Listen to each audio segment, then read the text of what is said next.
c'est une révolution puisque aujourd'hui le plastique répond à beaucoup d'usages et pas simplement dans la restauration collective.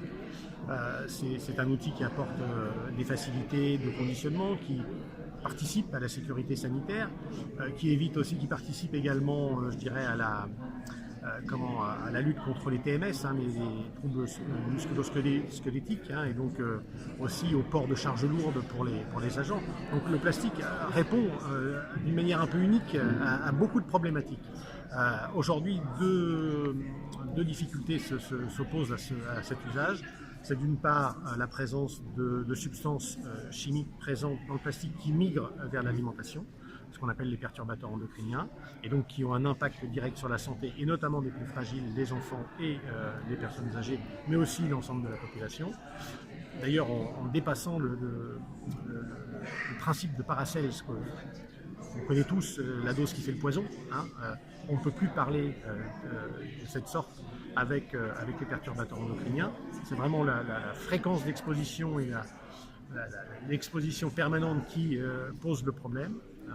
Et puis le deuxième aspect, c'est l'environnement. Mais tout le monde a entendu parler du 5e continent et donc les difficultés à éliminer, à recycler les plastiques. Donc il est nécessaire effectivement de parler d'éviction du plastique. Maintenant, cette éviction du plastique, elle ne peut pas être radicale. D'abord parce qu'il y a des usages qui resteront, je pense, encore en marche, enfin en fonctionnement. Et puis, on n'a pas de matériaux aujourd'hui qui répondent totalement à la même praticité, entre guillemets. Et donc, ça veut dire qu'il va falloir qu'on réfléchisse à la fois à la transition, pour laisser du temps à la recherche et développement pour créer de nouveaux matériaux, de nouveaux produits qui pourraient répondre à toutes ces difficultés. Et puis également donc, de travailler sur des solutions alternatives et non pas une seule solution, puisque on voit bien que tout ce qu'on a pu aborder aujourd'hui dans les solutions alternatives présente et des avantages et des inconvénients. Et donc voilà, et on peut vraiment parler de révolution puisqu'effectivement c'est un aspect qui bouleverse la façon dont on travaille, qui va bouleverser la façon dont on va consommer et qui va bouleverser aussi nos usages et nos pratiques, puisque comme je le disais, ça ne concerne pas que la restauration collective, ça concerne tous les citoyens dans leur consommation alimentaire du quotidien. La difficulté réside à passer d'un matériau jetable à un matériau réutilisable. Oui, alors c'est vrai, il y a cette dimension de réutilisation des matériaux. On va revenir sur des consignes, très concrètement. On va avoir des matériaux qui vont être peut-être plus lourds, qui vont être peut-être aussi lavables, recyclables, etc. Donc ça va modifier nos pratiques. Il faut bien faire attention qu'à chaque fois qu'on va changer de matériau ou on va utiliser un matériau pour une utilisation particulière, eh bien, il va falloir se réinterroger sur l'incidence du cycle de vie du produit, d'une part, sur la nécessité d'utiliser de l'eau, des produits lessiviels, du personnel pour le faire, et que forcément, derrière, il n'y a pas que des avantages.